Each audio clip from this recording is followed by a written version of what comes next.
many of the protesters, or at least a small, hardened group of them, seem to have stayed on the streets here outside the US Embassy all night. It was only quite late yesterday evening that the Egyptian riot police moved in.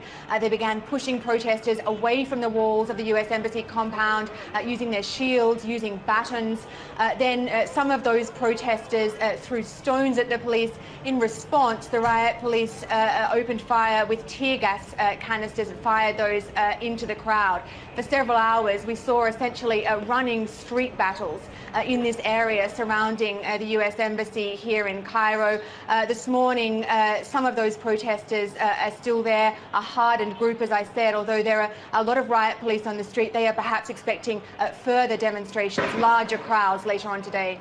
In the last few hours, the US President Obama called the Egyptian President Mohamed Morsi. And the White House has put out a statement saying that in that conversation, the US President underscored the importance of Egypt following through on its commitment to cooperating with the US in securing American diplomatic facilities and personnel. There's clearly an implied criticism there, I think, that the Egyptian authorities didn't do enough on the first night of these protests 2 days ago, when some of those protesters managed to breach the wall of the US Embassy compound, get inside, tear down the US flag that was flying at half-staff to mark the anniversary of September 11th. They tore it down and then they set it on fire.